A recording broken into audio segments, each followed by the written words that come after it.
aí, RH? Você já deve ter ouvido falar da Flash. Mas você sabe mesmo tudo o que ela pode fazer pela sua empresa?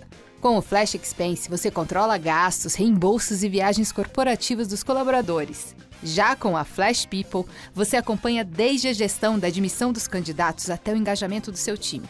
E tem mais! Oferecemos várias categorias de benefícios em um só cartão, além de uma plataforma de gerenciamento completa para o RH. Tudo pronto para revolucionar com a Flash? Olá, estamos começando mais um Radialcast Você RH. E hoje o tema é gestão humanizada. Para conversar sobre esse tema, a gente convidou a Lívia Mandelli, professora da Fundação Dom Cabral. Seja bem-vinda, Lívia. Obrigada, Letícia. Que honra estar aqui com você hoje, principalmente para falar de um tema tão importante na atualidade, né? Quem não quer essa tal de humanização dentro das organizações? Com certeza. Bom, para começar o assunto, fazendo uma breve introdução, em um mundo que é cada vez mais complexo, as pessoas elas esperam relações mais próximas e humanas com as empresas, menos burocráticas e hierarquizadas. Você nota essa tendência das pessoas quererem ser vistas como humanos e não mais só como números? Letícia, a gente tem uma trajetória aí quanto a essa questão de humanização dentro das organizações, né? A gente tem uma época pré-Covid, que a gente estava trabalhando, as relações eram relações de ok, a gente se cuida, a gente se olha, mas o grande foco é entregar resultado, então vamos entregar o resultado. E estava quase que unifocal. As pessoas sabiam que precisavam olhar para as pessoas, precisavam se importar com as pessoas dentro das organizações, mas no final do dia, em meio à crise, a primeira decisão era o que a gente corta, e o que a gente corta é pessoas. Então estava muito na verbalização de que pessoas são importantes para a gente dentro das organizações, mas a verdade é que o grande foco estava somente nos resultados. Vem a pandemia e durante esses 2 anos e pouco que passaram, a gente teve muito medo. Então, a gente teve medo da morte, medo de perder emprego, medo de perder gente querida, medo. E o medo constante trouxe pra gente, num pós-pandemia, um repensar a vida. Então, é como se as pessoas, hoje, procurassem consciente ou inconscientemente um negócio chamado vida e vida em abundância. É o que eu tenho falado muito, vida em abundância. Não é qualquer vida, né? Eu quero viver, eu tenho urgência de viver. E essa urgência, ela se transfere para dentro das organizações e para a expectativa que as pessoas têm nas relações humanas. Então, a humanização parece muito soft skill, parece algo muito básico, né? Para uma organização que no final do dia precisa de resultados, mas a verdade é que a cabeça das pessoas mudou. E nesse sentido, as pessoas elas procuram hoje em dia relações que sejam muito mais sustentadas em relação saudável, em relação gostosa entre uma pessoa e outra. As pessoas não querem mais a toxicidade porque elas viveram com a toxicidade do medo durante muito tempo. Então, a cabeça das pessoas muda. E quando essa cabeça muda, as organizações precisam repensar as relações humanas dentro dela. Então, como é que eu faço as pessoas fazerem ou como é que eu faço as pessoas quererem fazer? Então, a gente está num momento de motivar as pessoas, de dar um motivo para elas de terem a querência de fazer as coisas. Não é mais eu faço porque eu vou fazer. Eu preciso me sentir bem fazendo, porque eu quero vida enquanto eu trabalho. E esse me sentir bem está absolutamente dependente da qualidade das relações. As pessoas hoje em dia elas não topam mais as relações tóxicas dentro das organizações. As pessoas não querem mais se submeter a essas relações tóxicas. E aí vem uma necessidade de repensar como é que as pessoas se relacionam e como é que as pessoas lidam uma com as outras frente aos resultados que as organizações precisam entregar. Uhum. Você acha que se não fosse a pandemia, essa transformação ela ainda assim ocorreria, mas talvez de uma forma mais lenta ou ainda não seria uma coisa pensada? Eu acho que quando a gente tem um envolvimento de emoções, Então, quando as emoções elas estão muito exacerbadas na gente e por um longo período de tempo, isso acelera o nosso processo decisório de acordo com aquela emoção que a gente está sentindo. Então, como a gente teve muita insegurança, muito medo, muita instabilidade e a gente ficou preso longe das relações sociais durante a pandemia, e como seres sociais nós somos dependentes dessas relações para que a gente se energize, para que a gente ganhe essa vida, né, interior que existe dentro da gente. Eu não tenho dúvida nenhuma que a pandemia ela acelerou todo esse processo, mas ele iria acontecer com o avanço e com a evolução da sociedade. Eu não tenho dúvida nenhuma disso. Uhum. E isso não tange apenas o trabalho, mas também na vida as pessoas elas passaram a valorizar mais as pessoas. Você acredita nisso? Que é algo, enfim, para além do trabalho? Eu acredito que o ser humano ele é um ser humano íntegro. E eu acho que esse é um grande ponto, né, de hoje em dia. Antes a gente falava assim, olha, a sua vida pessoal, você fica para fora da empresa e entra para dentro da empresa com o seu lado profissional. E a verdade é que nós somos seres integrais. Então não tem como você separar o que você é lá e o que você é aqui. Você é uma única pessoa.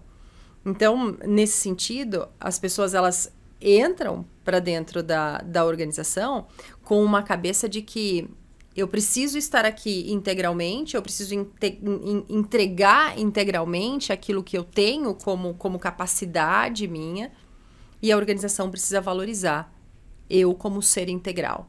Uhum. Vejo muito nesse sentido, Letícia. Uhum. E como que você acha que, enfim, você que é professora também, como que o aprendizado vem se adequando a isso? Então, Letícia, a aprendizagem, né? A aprendizagem, ela é deliciosa. Nós somos seres aprendentes e a gente aprende todos os dias da nossa vida, ok?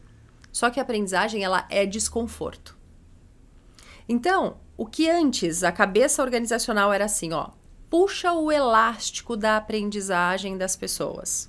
Puxa esse elástico e deixa as pessoas se desconfortarem, deixa as pessoas olharem esses desafios, deixa as pessoas correrem atrás. E aí, a gente do outro lado, enquanto funcionários de uma organização, a gente fazia o quê? A gente corria atrás, certo, da aprendizagem, que é uma desacomodação da nossa zona de conforto. Hoje em dia, todo mundo quer aprender, mas a gente quer aprender o que a gente quer. Então, a cabeça da organização, ela precisa entender que o momento, e é um momento, tá? É um recorte para esse momento pós-pandêmico que a gente vive. Não dá para esticar mais esse elástico da aprendizagem das pessoas. A gente precisa cuidar das pessoas, a gente precisa acolher tudo o que aconteceu emocionalmente com essas pessoas, porque a gente precisa dessas pessoas inteiras dentro da organização. E a partir do momento que essas pessoas elas não estão dispostas a se desacomodarem para o aprendizado, a organização perde. Então, a cabeça de organização e aprendizagem hoje, eu tenho sugerido muito isso nas minhas conversas, principalmente nas mentorias, nos aconselhamentos que a gente acaba fazendo com executivos de topo, olha quais são as grandes habilidades individuais de cada membro do seu time. Então, pega essas habilidades e usa estas habilidades no dia a dia. Não é o momento de desacomodar para a aprendizagem.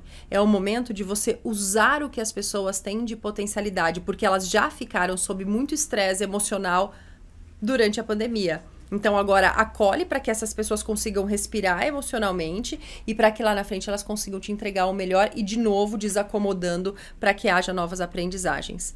Isso não significa que as pessoas não estejam prontas para aprender.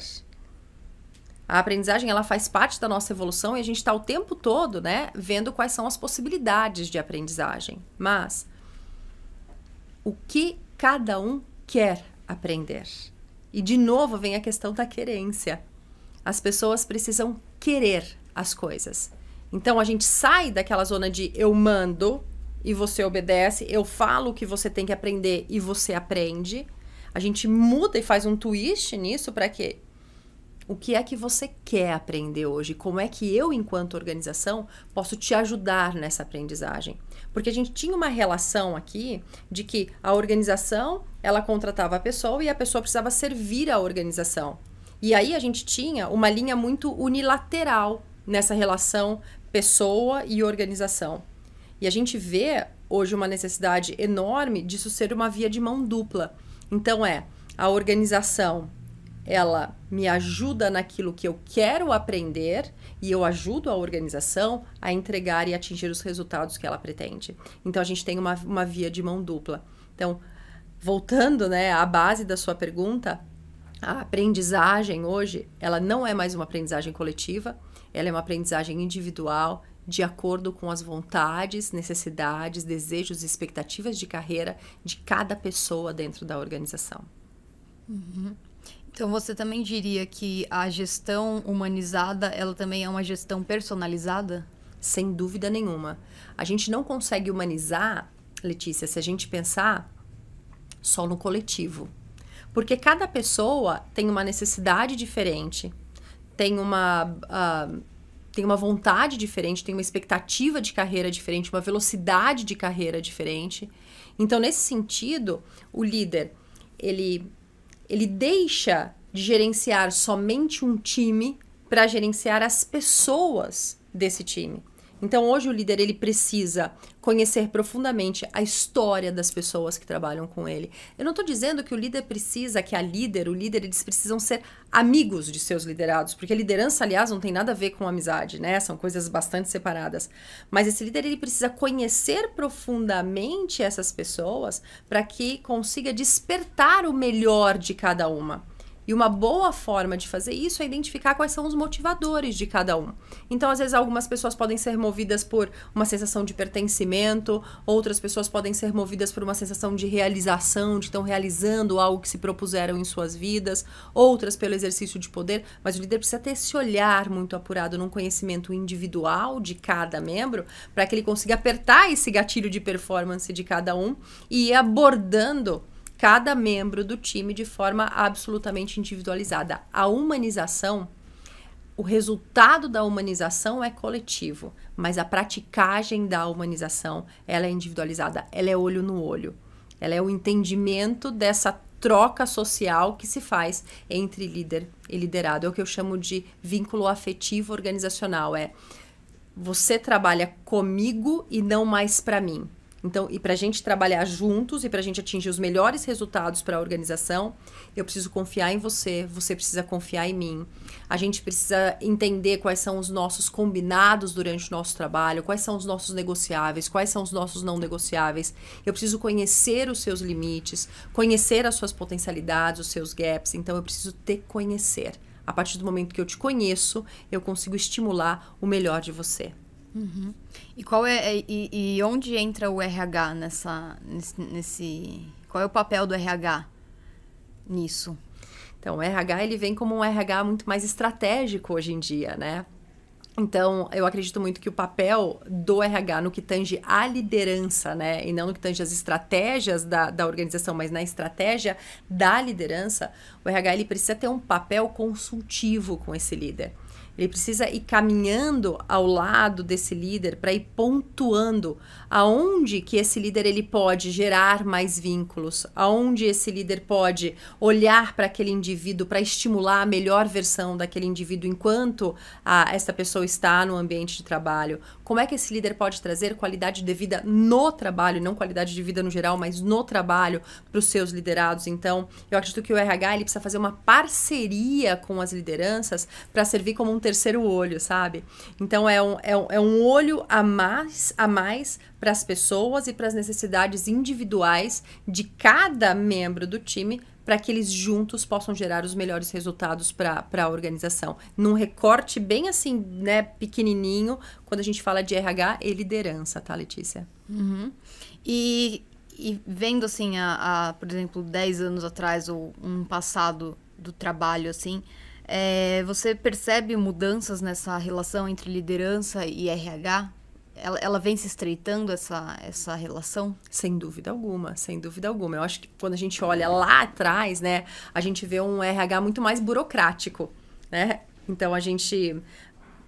E também não tinha necessidade de haver um RH menos burocrático, porque a gente tinha a máxima do, como diz o Pedro Mandelli também, professor da Fundação Dom Cabral, meu pai, ele diz assim, que lá atrás a grande norma era manda quem pode, obedece quem tem juízo. E hoje o grande inconsciente coletivo é manda quem pode, obedece quem quer. Certo? Porque as pessoas têm mais autonomia sobre si mesmas, têm mais protagonismo, sabem, né, do seu tamanho dentro da organização.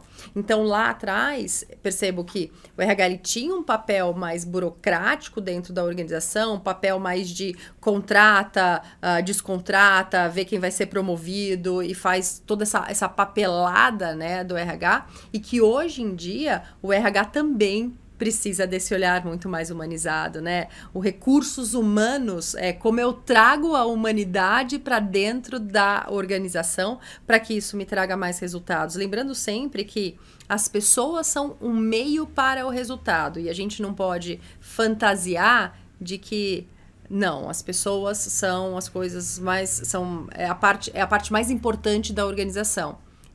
Sem as pessoas a organização não existe. Mas no final do dia é o resultado. Então, como é que eu faço essas pessoas estarem vivas, inteiras, bem dentro da organização, para que elas entreguem esses resultados? Eu acho que essa é a grande cabeça do RH no recorte liderança de hoje em dia. E você acha que qual o papel das novas gerações que estão entrando no mercado de trabalho nessa mudança? Novas gerações. Eu adoro esse assunto, Letícia, mas vamos lá. Eu tenho defendido que nova ou velha geração é uma questão de mentalidade, não uma questão de idade. A gente tem visto muitos velhos com a cabeça jovem e muitos jovens com a cabeça velha. Então, eu não gostaria de falar com você sobre a nova geração, mas eu gostaria de falar com você sobre a cabeça de hoje. A cabeça rápida, a cabeça flexível, a cabeça que olha as coisas e tem pressa na resolução. E eu não vejo problema nenhum nisso tudo. Porque é a mentalidade de um mundo rápido, de um mundo globalizado, de um mundo onde a gente tem todas as informações disponíveis. E quer saber? Tá tudo bem. Não dá pra gente perder mais tempo, e eu digo que é perda de tempo mesmo, dizendo que a nova geração, e aí quando a gente fala de idade, né, num conceito popular, que a nova geração, ela é problemática, que é difícil lidar com a nova geração. Não tem essa. Ser humano é problema. Porque eu não conheço ninguém perfeito. Você conhece, Letícia? Não. Então, todo ser humano, ele vai para dentro da organização e ele vai inteiro hoje. E esse ser humano, estando na sua integridade dentro da organização, ele traz as suas ansiedades, ele traz as suas expectativas, ele traz os seus desejos. E a liderança precisa saber lidar com tudo isso. Então, não vejo como uma questão de como é que a nova geração lida com a aprendizagem, como é que a nova geração lida com os processos organizacionais, mas eu vejo que a gente tem um momento novo na sociedade de uma cabeça mais rápida, de uma pressa de vida, e querendo ou não, a gente vai ter que aprender a lidar com tudo isso. Então, não adianta ficar no cantinho reclamando das pessoas que são mais rápidas, das pessoas que querem as coisas de forma mais ágil, as pessoas que querem respostas para aquilo que antes nem era perguntável, né? E hoje as pessoas querem as respostas de todas as perguntas delas. E tá tudo bem. Porque esse é o mundo onde a gente tem informação disponível para todo mundo e onde as pessoas têm pressa de vida.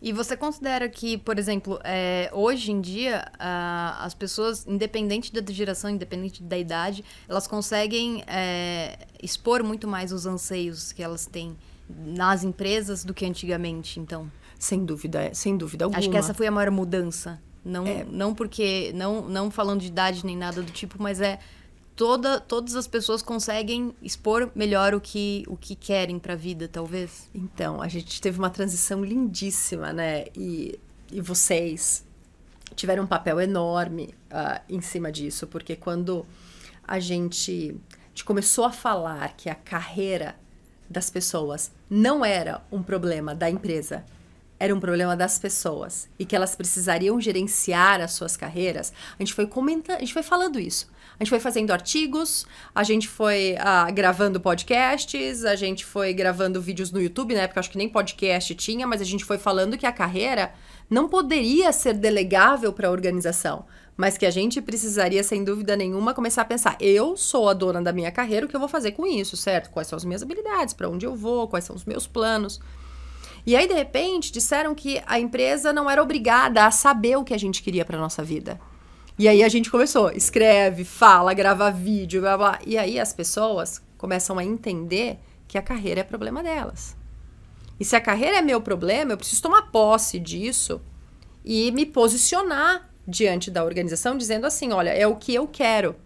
E aí surgiu a moda, não é a empresa que te entrevista, é você que entrevista a empresa.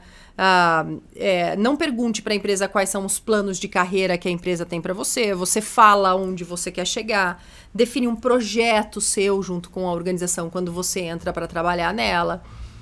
Se você quiser até, você pode definir tempo de projeto ali dentro. Então, a gente foi dando recursos intelectuais para as pessoas para que elas pudessem se posicionar, intelectuais e emocionais, eu diria. Então, hoje, claramente, aquela pessoa que não sabe o porquê ela está trabalhando, ou o para que ela está fazendo o que ela está fazendo, ela está completamente desconectada do mercado. Então, a verbalização de onde eu quero chegar e por que eu estou trabalhando aqui, ela traz uma relação madura entre a organização e o funcionário dessa organização. E é como eu disse anteriormente, é uma relação de troca, né? Eu te entrego o meu potencial e o meu conhecimento e você me entrega a aprendizagem. Então, a gente tem sempre essa via de mão dupla acontecendo o tempo todo. Uhum. E falando mais especificamente sobre a gestão humanizada, você acha que a tecnologia ela pode influenciar essa gestão humanizada, essa tendência de querer humanizar cada vez mais os processos de uma forma positiva ou negativa? Então, Letícia, esse é um assunto polêmico, né, hoje em dia, mas eu vou tentar ser o mais justa na minha fala aqui com você. Acredito que a tecnologia, ela vem, principalmente a inteligência artificial, ela vem como uma aliada da liderança e não como a inimiga mortal. Então, a gente pode substituir processos, a gente pode agilizar processos, a gente pode agilizar rapidez de informação, a gente pode agilizar toda a burocratização das coisas através da inteligência artificial. Só que esse olhar aqui, olho no olho, que a gente depende disso para ter vida, né? A gente depende desse contato humano, a gente depende do abraço, a gente depende dessas relações mais afetivas para até produzir ocitocina, que é um neurohormônio de bem-estar, do amor, que faz a gente se sentir super bem. A gente precisa de relação humana. E isso a máquina ainda não faz por nós. Então, eu acredito que quando vem a inteligência artificial para dentro da organização, ela agiliza todo um processo que a liderança estaria, entre aspas, perdendo tempo fazendo aquilo. Então, quando você tem uma inteligência artificial que num processo seletivo, por exemplo, você seleciona mulheres 45 plus, que morem na zona sul de São Paulo, que tenham ensino médio completo, sei lá, a inteligência artificial ela te dá todos esses dados, ao invés de você ficar num banco de dados, numa planilha Excel, procurando abinha por abinha. Então, ela acelera esse processo. Quando ela acelera o processo da informação, o que acontece com o nosso tempo? Sobra tempo. Então, vem de uma lucidez humana a gente entender que esse tempo que sobra em termos a inteligência artificial aliada a toda a gestão da organização, ele precisa e deve ser usado no desenvolvimento das relações humanas de altíssimo nível. Porque são essas relações que fazem as pessoas estarem inteiras dentro do trabalho. Então, eu acho que ela vem muito como uma aliada e não como uma inimiga. Eu não acredito que nenhuma máquina, nenhum robô, nenhuma inteligência artificial venha substituir em 100% essa capacidade que a gente tem no desenvolvimento das relações humanas. A gente vê, né, por exemplo, quando toca um telefone na nossa casa e é um robô do outro lado, ok? Como é que a gente se sente quando é um robô do outro lado? A gente fala, pô, é um robô. E aí, sendo um robô ali do outro lado, você se coloca numa posição de que, ok, posso desligar na cara, não tem problema, posso xingar, porque o robô não vai sentir, ou posso conversar e brincar um pouquinho e tudo bem, ou, por exemplo, no caso que a gente já ouviu, tá super propagado aí na mídia, posso até me dar o direito de assediar uma robô mulher que tá do outro lado da linha. Então, o que isso mostra pra gente é que toda a robotização, toda a inteligência artificial que vem para o nosso ambiente, o nosso cérebro ainda identifica como não humanos. E identificando como não humanos, a gente se dá o direito de fazer coisas que provavelmente a gente não faria com humanos. Então, o 100% da tecnologia 100% dentro da organização, sem relações humanas, podem provocar um adoecimento da raça humana. Porque a gente precisa dessas relações sociais. Mas, sem dúvida nenhuma, usado na boa medida e com sabedoria, é um baita de um aliado e um acelerador de processos. Não tenho dúvida disso. É porque muita gente acha que a inteligência artificial, enfim, tem esse medo de que ela vai substituir o ser humano e nessa tendência de querer cada vez mais a humanização dos processos, da gestão, como que essa inteligência artificial poderia colocar tudo isso em xeque? Então, na verdade, ela pode contribuir, talvez. Então, não tenho dúvidas que ela pode contribuir e muito, Letícia, e muito. Então, por exemplo, se você tem vamos falar de liderança de novo, tá?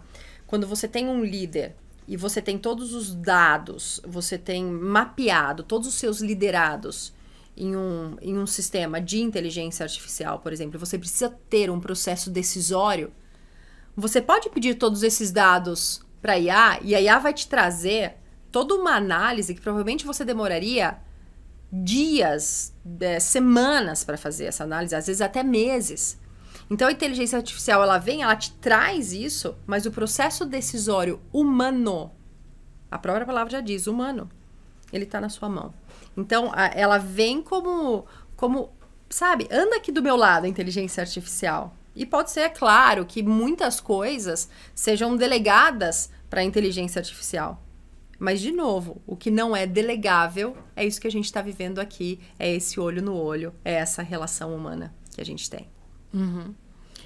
E quais que você considera que são os elementos fundamentais para uma gestão humanizada? Vamos lá. Eu posso falar de humanidade. Então, vamos lá. Gestão humanizada. Deixa eu primeiro só contextualizar, tá? O que é essa gestão, sim, a gestão humanizada, para depois a gente falar dos elementos. A gestão humanizada é aquela gestão que inspira e desenvolve as pessoas ao mesmo tempo. Para inspirar, a gente precisa de relacionamento e a gente precisa de coesão de quem está ali servindo de role model para as outras pessoas, de coesão entre fala e atitude. Então, a gente tem uma inspiração humana e a gente tem um desenvolvimento de capacidades. Quando a gente fala dessas duas vertentes, eu diria que um primeiro elemento é a inteligência emocional. Então, eu preciso saber como lidar com as minhas emoções para que eu consiga regular a minha relação com as outras pessoas. Então, se a gente ler, por exemplo, o livro do Cláudio Fernandes Araoso, Grandes Decisões sobre Pessoas, ou A Vantagem do Quociente Emocional, do Dr. Book, do Dr. Stein, a gente vê que a inteligência emocional ela é a base de sucesso para qualquer pessoa que precise liderar outras pessoas. Então, você está dentro de uma organização. E quando eu falo de liderança, estou falando de liderança 360 graus, tá? Para baixo, para os lados e para cima. Então, entrou na organização, a inteligência emocional ela é sine qua non. Não tem como você não ter. Então, um primeiro elemento ali seria a inteligência emocional. No que tange a autocontrole, autopercepção, empatia. Então, primeiro, eu preciso ter uma forte percepção do que eu sinto, porque o que eu sinto determina o que eu faço. Então, se eu quero humanizar as relações, eu preciso antes trabalhar aqui dentro, para que eu esteja inteiro. Se eu não estou inteira ali na minha relação líder-liderado, o que acontece é que as pessoas acabam não se colocando na posição de me olhar e falar assim, você me inspira. Quando eu falo de empatia, eu não digo de se colocar no lugar do outro, até porque eu nem acredito que seja possível a gente se colocar no lugar de ninguém. Porque cada um tem as suas histórias, os seus medos, as suas crenças, né, as suas vivências. Então, como é que eu me coloco no seu lugar se eu não te conheço profundamente? Então, quando eu falo de empatia voltado para as organizações, é a minha capacidade de perceber o que o outro está sentindo e aí oferecer uma ajuda proativa e colaborativa para essa pessoa. Então, não é mais eu adivinhar, quando eu me coloco no seu lugar, com as minhas histórias, eu acho que eu sei o que você está precisando. Então, eu vejo que você está cansado e eu te trago um copo de água, mas, na verdade, eu odeio água, eu não tomo água. Então, essa é a empatia usada de forma errônea. Então, quando a gente fala da empatia como elemento para a humanização, é essa questão de percepção do que o outro sente, como é que eu posso te ajudar. É muito mais fazer a pergunta e entender como você ajuda o outro segundo a vontade dele. E quando a gente fala de autocontrole, é que a humanização, ela precisa ser ela é uma faixa constante de comportamento saudável. O que eu quero dizer com isso? É que muitas vezes a gente fala, precisa humanizar. E aí eu sou uma líder que te desenvolve, uma líder que te inspira, mas de repente eu tô num dia daqueles e eu te coloco lá no chão, eu acabo com a sua autoestima, eu acabo com o seu momentum de entrega de alguma coisa. Então, por quê? Porque eu tava sentindo uma emoção que me tirou fora do controle. Então, eu deixei aquela emoção me dominar. Às vezes eu tô frustrada com alguma reunião, às vezes eu tô com raiva de alguma coisa que tá acontecendo e eu acabo externalizando e verbalizando isso para os meus liderados. Então, o que eu preciso é tomar consciência de novo, né? Consciência sempre da emoção e fazer o gerenciamento disso dentro de mim para que eu tenha uma constância de comportamento saudável. Porque dentro da organização, a gente exerce um papel. Então, eu falo assim, Lívia, mas está convidando a gente para a santidade? E a verdade é que não, né? A gente está em busca dessa santidade. Eu brinco, a gente está em busca da santidade organizacional.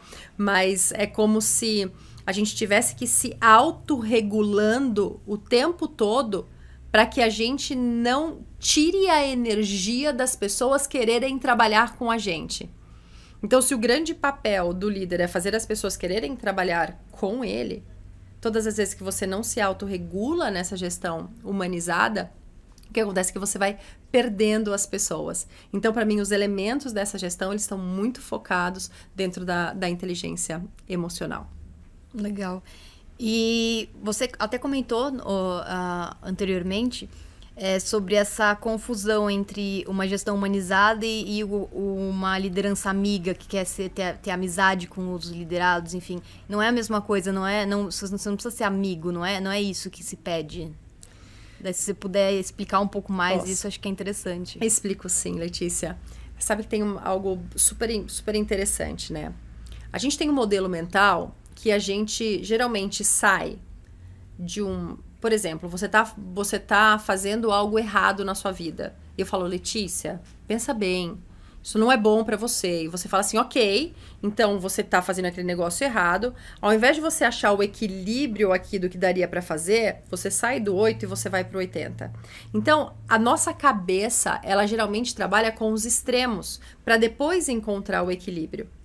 Então, quando a gente começou com essa história de que aquela história lá atrás, né? Liderança pelo exemplo, liderança democrática. A gente começou com um monte de nomes, certo?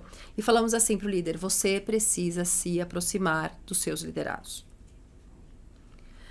O que aconteceu? Era comando-controle, lembra? Manda quem pode, obedece quem tem juízo. Quando a gente fala assim, você precisa se aproximar dos seus liderados, ok, então eu faço o quê? Eu desenvolvo amizade com as pessoas. E aí vem a grande armadilha. Por quê? Quanto maior é a sua amizade. Eu tô falando de amizade mesmo, tá? Eu conto a minha vida, você me conta a sua, eu conheço a sua família, você conhece a minha, a gente se encontra de final de semana, a gente faz coisa junto, você sabe das minhas dores, dos meus amores. É amizade mesmo, tá? É proximidade mesmo. Quando isso vai acontecendo num time inteiro e essas relações ficam muito fortes de amizade e não de relação, a gente vai criando uma bolha de sociabilidade. Então, a gente vai criando um clube dentro da organização. E é duro falar isso, né? Mas vamos lá. O que acontece nesse clube? Nesse clube é assim, ó. Eu sou muito amiga da Letícia. E eu preciso dar um super desafio pra Letícia. E eu sei que ela não tá afim desse desafio. Mas ela precisa me ajudar. Eu preciso pedir essa ajuda pra ela. Mas eu sei que não vai ser confortável pra ela. Então, o que eu faço? Ah, não. Porque se eu falar isso pra Letícia, no final de semana a gente tem aquele churrasco, né? E aí, ela já não vai já vai ficar... Exatamente. Vai ficar barra pesada, o clima não vai ficar legal. Então, deixa quieto. Então, eu começo a poupar as pessoas dentro dessa bolha de sociabilidade e aí eu deixo de entregar o resultado. Então, esse 80 aqui da amizade, ele é muito perigoso. Mas também não tô dizendo que não é para ter relação. Você precisa estar aqui nos 40, né? Não é no 8 nem no 80, mas você precisa estar aqui na metade disso. Qual é a metade disso? Eu te conheço, eu te entendo e eu te respeito. E o nosso grande objetivo aqui dentro da organização é fazer o nosso melhor para entregar os resultados.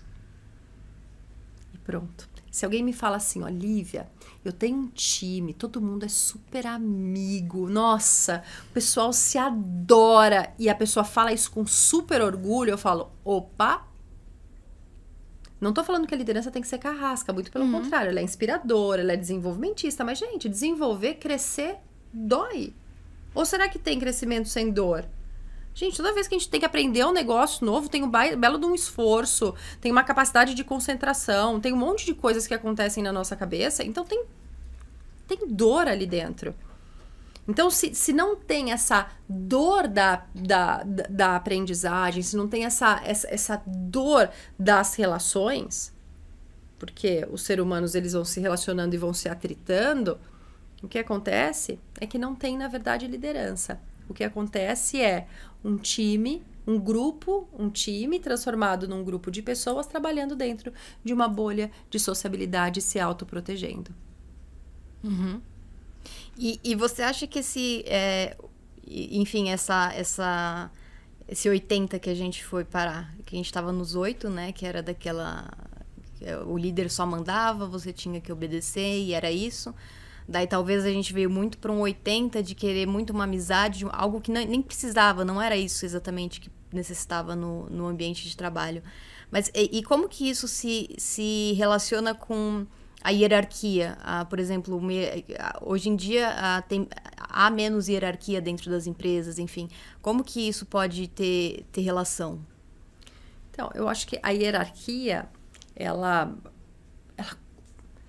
a gente vê hoje todos os tipos, né, de estruturas hierárquicas dentro das organizações. Porém, como Caio manda quem pode, obedece quem tem juízo, o que rege hoje são as relações de respeito. E eu acho que a gente tá indo numa direção da sociedade que o que começa a valer fortemente, isso nesse processo de transformação que a gente está após Covid. E é só uma suposição, Letícia. Mas acredito que o que começa a reger é o poder de referência. Deixa eu explicar um pouquinho mais isso. As estruturas, elas mudam muito rapidamente hoje. Então, um dia você é minha líder e no dia seguinte você é minha par. E depois de 2 meses, você se torna uma dotted line. E depois você vira a minha líder global. Então, as coisas... Elas mudam muito rapidamente porque as organizações elas estão em plena ebulição. Então, o que vale é a qualidade da relação e o seu poder de referência. Então, o como eu me relaciono com você e não mais o papel que você tem naquele momento, porque os papéis hoje eles não são mais fixos, né? eles vão se mudando. Então, qual é a minha relação com você, a qualidade dessa relação, em primeiro lugar. E num segundo ponto o quanto você é referência para mim em determinado assunto. Então, eu te respeito e eu vou até você porque você é minha referência neste ou naquele assunto. E aí se estabelece uma relação, e não mais uma relação hierárquica, mas uma relação de vínculo humano dentro da organização. Porque já que um dia você é meu líder, minha líder, e no dia seguinte você é minha par, meu par, então, calma, eu te respeito pela referência que você tem no assunto, pela referência que você tem dentro da organização, pela informação que você tem e que eu não tenho. Eu te respeito por isso, eu vou até você por isso.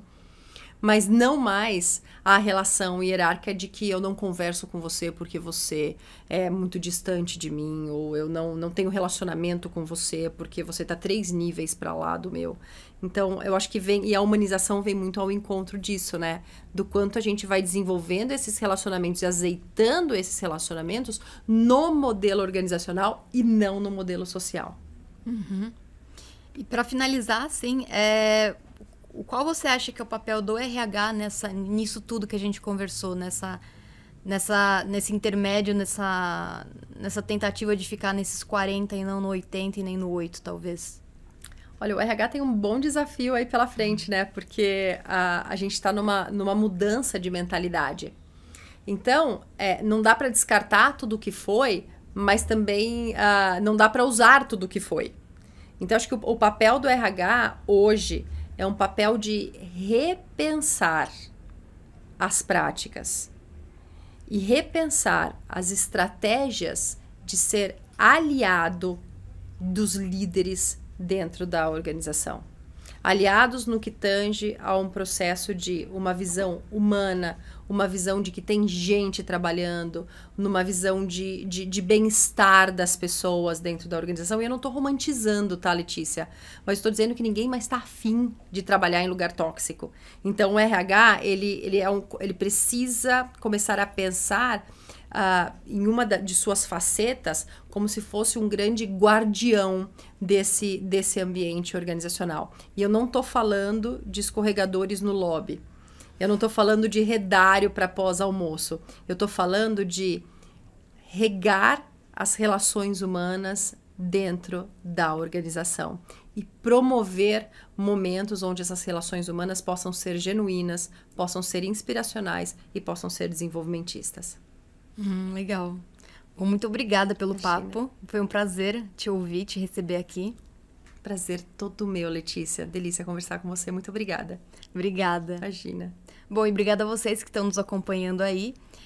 Esse episódio foi um oferecimento da Flash, e os outros episódios, tanto os anteriores quanto os próximos episódios, você pode conferir no nosso canal no YouTube e no Spotify.